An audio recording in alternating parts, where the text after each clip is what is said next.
Hello dear students, welcome back to my channel Edu Colors. बच्चों, आज हम इस वर्कशीट में पढ़ेंगे क्लास 9th की वर्कशीट नंबर 6, जो कि 20 जुलाई को आप सबको मिलेगी। अब हमें पढ़ना है हिस्ट्री के बारे में। ठीक है, इतिहास की समझ बनानी है और इस हिस्ट्री का ये पहला पार्ट होगा आपका। तो देखिए, सबसे इम्पॉर्टेंट चीज़ कि हम इतिहास को क्यों पढ़ें, इतिहास इतना क्यों इम्पोर्टेंट है, बच्चों को क्यों जानना ज़रूरी है कि हमारा इतिहास कैसा था, हमारे पूर्वज कैसे थे, मानव की उत्पत्ति कैसे हुई, उसके बाद क्या हुआ, उसके बाद क्या हुआ। ठीक है, तो ये सारी चीज़ें जो है आप इतिहास में ही पढ़ते हैं। तो चलिए अपने कंटेंट को हम पढ़ते हैं। इतिहास मानवता के लिए एक बहुत महत्वपूर्ण विषय है। इतिहास मात्र यह जानने के लिए नहीं है कि इस दुनिया में अतीत में क्या हुआ था, बल्कि यह हमारे वर्तमान में जीने और बेहतर भविष्य का निर्माण करने में सहायक है। देखो बच्चों, कैसे सहायक है। अब देखिए, मान लीजिए आपने अतीत में कोई घटना पढ़ी, आप अपने भविष्य में उस घटना से या तो प्रेरित हो सकते हैं या तो ये चाहेंगे कि वो घटना दोबारा ना घटित हो। तो आप कहीं ना कहीं उस घटना से सोच विचार ले सकते हैं, एक उद्देश्य ले सकते हैं, प्रभावित हो सकते हैं, या फिर ऐसा भी हो सकता है कि आप उस घटना को दोबारा रिपीट ना करना चाहें। तो कहीं ना कहीं अपने भविष्य को हम अच्छा बना सकते हैं। इतिहास जो है वो अब तक घटित घटनाओं या उनसे संबंध रखने वाली घटनाओं का एक काल क्रमानुसार यानी घटित होने का समय के क्रम के अनुसार वर्णन है।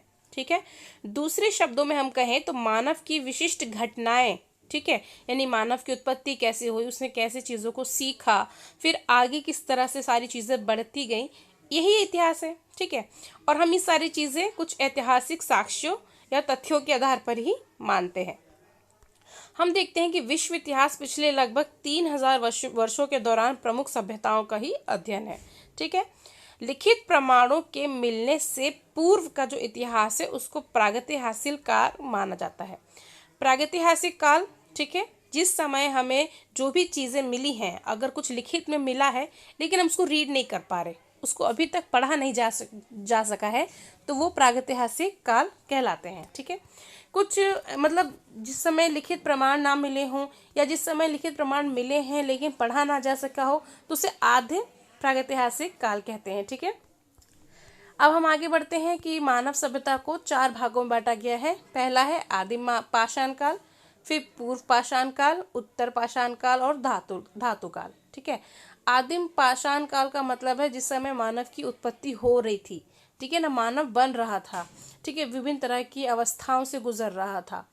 पाषाण काल जो है, पूर्व पाषाण काल और उत्तर पाषाण काल, इसको मिलाकर आप बोल सकते हैं पुरा पाषाण काल, मध्य पाषाण काल और नव पाषाण काल।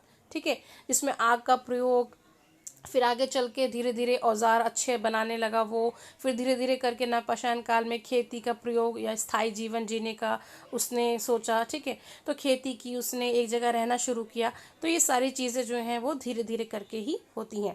लेकिन धीरे धीरे का मतलब ये नहीं है कि कुछ सालों में ये चीज़ें बदल गई, कई हज़ारों साल लगे हैं तब जाके ये चीज़ें जो हैं वो बदलाव हमें देखने को मिलता है।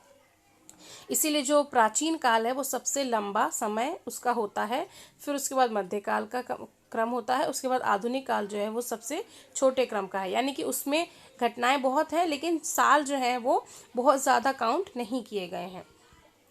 सो प्रागैतिहासिक काल के समझने के लिए जो हमें खुदाई में जो चीज़ें मिली हैं, उस जैसे कि औजार हैं, हथियार हैं, जीवाश्म क्या होते हैं, जैसे कि पुराने समय में चट्टानों में जैसे जीव जंतुओं के जो अवशेष हैं, ठीक है, उनके शरीर के अवशेष वो मर गए, वो उसमें चिपक गए, तो वो जीवाश्म कहलाते हैं। ठीक है, मिट्टी के बर्तन हो गए, गुफा चित्र हो गए, गुफा चित्र मतलब गुफा में जो बने हुए चित्र होते हैं, घरों के अवशेष हो गए, यहाँ तक कि कूड़े में मिले हुए भी जो चीज़ें हैं उससे भी हम उस काल के बारे में बहुत सारी जानकारी प्राप्त करते हैं। कैसे करते हैं, जैसे कि मान लीजिए उस समय हमें मछली के कांटे मिले, ठीक है, या कुछ ऐसे चावल के दाने मिले, कुछ भी ऐसे मिला, तो उससे हम ये अंदाज़ा लगा सकते हैं कि ये चीज़ इस समय प्रयोग होती होगी। ठीक है, गुफा चित्रों में आपने देखा होगा कुछ इस तरीके से चित्रकारी जो है की गई थी, ये आप देख सकते हैं। ये वहाँ पर ये एक कब्र में, मतलब विभिन्न तरह की कब्र होती थी, कब्र में जो व्यक्ति मरता था उसकी प्रिय चीज़ों को दफना दिया जाता था साथ में। ठीक है, ये कुछ पांडुलिपि आप देख रहे हैं, हाथ से लिखी हुई चीज़ें, ये बर्तन हो गए जिसमें वो सामान रखते थे, ये मोहरे हो गई, या कुछ ऐसी सील हो गई जिसमें वो छापा पद्धति अपनाते थे। ठीक है, ये सारी जो चीज़ें हैं वो एनसीईआरटी किताबों से ही आपसे ली गई हैं। अब चित्रों में आप देख सकते हैं कब्र में मृतक के साथ बकरी दफन की गई है। देखिए जैसे मैंने आपको बताया, ये एक कंकाल है और ये इधर बकरी है, ठीक है ना। उसकी प्रिय चीज़ रही होगी तो ये साथ में दफना दी। ओके, पांडुलिपि है, ये सारी चीज़ें हैं, ठीक है, ये मैंने अभी आपको बताया। तो ये सारी चीज़ें हम कैसे मिली हैं, खुदाई में मिली हैं, ठीक है। दुर्ग मिले हैं, किले मिले हैं, भवन मिले हैं, सिक्के, मोहरे, ठीक है, ताम्रपत्र, पांडुलिपियाँ, शिलालेख, पत्थर पे कुछ उकेर के लिख दिया, बड़ा सा पत्थर उस पर लिख दिया तो वो अभिलेख शिलालेख हो गए। प्राचीन ग्रंथ हैं, साहित्य हैं, जो किताबें लिखी गई हैं महात्माओं के द्वारा या बहुत सारे जो ज्ञानी लोग थे उनके द्वारा। व्यापारियों के यात्रा वृत्तांत हैं, जैसे बहुत से यात्री जो बाहर से आए उन्होंने अपने भारत के बारे में जो उनकी जर्नी थी यहाँ पर जो उन्होंने व्यापार किया, ठीक है, जैसे इब्न बतूता हो गया और अब्दुल रज़ाक हो गए। बहुत सारे हैं जो बहुत जो लोग हैं वो दूसरे देशों से आए यहाँ पर, उन्होंने व्यापार किया और अपने वृत्तांतों को उन्होंने लिखा है, ठीक है। चीनी यात्री हैं, बहुत सारे लोग हैं। आमतौर पर इतिहास का वर्गीकरण हम 3 हिस्सों में करते हैं, ठीक है। एक अगर मोटा मोटी बात कहें तो हम इतिहास को प्राचीन काल, ठीक है, जिसका टाइम पीरियड सबसे लंबा होता है, जिसमें मानव की उत्पत्ति से लेके कहाँ तक का टाइम पीरियड है, अरबों के आक्रमण से पहले का, ठीक है, यानी कि जो अरब इस्लाम के धर्म के आने से पहले का जो समय है वो प्राचीन काल में गिना जाता है। फिर मध्यकाल, यानी जब अरब आए, अटैक किया उन्होंने, इस्लाम धर्म का उदय हुआ।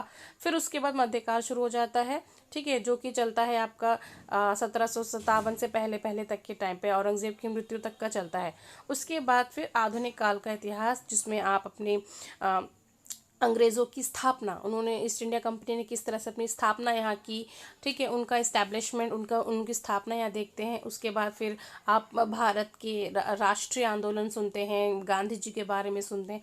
तो ये सारी चीज़ें ये जो है आपका आधुनिक काल के इतिहास तक आता है, जब तक भारत की आज़ादी नहीं हो जाती, ठीक है। तो प्यारे बच्चों, अपने परिवार की मूल निवास स्थान, ये तो सिर्फ आपने सुना होगा कि जो है खाली जो इतिहास में किताबें आप पढ़ रहे हैं, जो जान रहे हैं वो चीज़ें, लेकिन कुछ चीज़ें आपको अपने बारे में तो पता होनी चाहिए ना, कि आपके पूर्वज कहाँ रहते थे पहले, आपके मम्मी पापा कहाँ रहते थे पहले, आप यहाँ रह रहे हो क्या, उससे पहले भी आपका कोई, आपके घर का, आपके परिवार का कोई इतिहास है, उनके खान पान में क्या बदलाव हुए हैं, रहने के तरीक़ों में क्या बदलाव हुए हैं, तो इन चीज़ों के बारे में आपको पता होना चाहिए, ठीक है। अब चलिए हम चलते हैं अपने प्रश्नों की ओर। तो हमारा पहला प्रश्न है, इतिहास का क्या महत्व है, ठीक है। सबसे पहले इसकी तरफ बढ़ते हैं, तो आइए देखते हैं इतिहास का क्या महत्व है। तो इसके लिए बेटा आप सबसे ऊपर वाली जो लाइन है उसको फॉलो कर सकते हैं क्वेश्चन नंबर 1 के लिए, कि इतिहास मानवता के लिए एक बहुत महत्वपूर्ण विषय है। यहाँ से लेके यहाँ तक आप अपने फर्स्ट क्वेश्चन का आंसर लगा सकते हैं। क्लियर। उसके बाद दूसरा क्वेश्चन है, लिखित प्रमाणों से पूर्व के काल को कितने भागों में बांटा गया है। तो यहाँ से लेकर यहाँ तक, यहाँ से लेकर यहाँ तक, ठीक है, ये आपके दूसरे क्वेश्चन का आंसर हो गया। 4 भागों में बांटा है, आदिम पाषाण काल, पूर्व पाषाण काल और उत्तर पाषाण काल और धातु काल।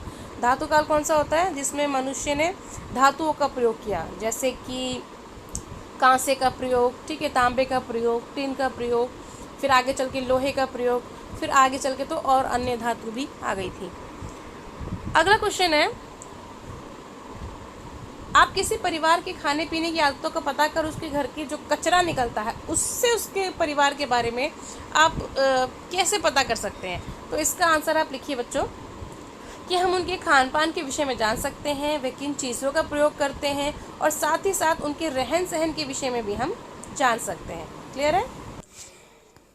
हमारा अगला क्वेश्चन है, अपने परिवार के इतिहास को लिखने का प्रयास करें। देखिए, आपका परिवार है, उसका इतिहास लिखना है, तो ये क्वेश्चन आप अपने तरीके से स्वयं करें तो बहुत अच्छा होगा, ठीक है। आपका जो परिवार है, आपके पूर्वज कहाँ रहते थे, वो पहले कहाँ रहते थे, अब आप लोग कहाँ रहते हैं, आपके उन्होंने वो स्थान क्यों छोड़ा, ठीक है। इस पर एक आप पूरा नोट लिख सकते हैं कि आपके परिवार के, आपके पूर्वजों का क्या इतिहास रहा था। क्लियर है बच्चों। सो यहाँ पर हमारी जो वर्कशीट है ये क्लियर होती है, कंप्लीट होती है। सो आई होप बच्चों आपको ये वर्कशीट अच्छी लगी, मज़ेदार लगी होगी। अगर आपको मेरी वर्कशीट अच्छी लगी है, मेरा पढ़ाना अच्छा लगा है, तो इसे अपने फ्रेंड्स में शेयर कीजिए, वीडियो को लाइक करें, चैनल को सब्सक्राइब करें। वीडियो देखने के लिए थैंक यू सो मच।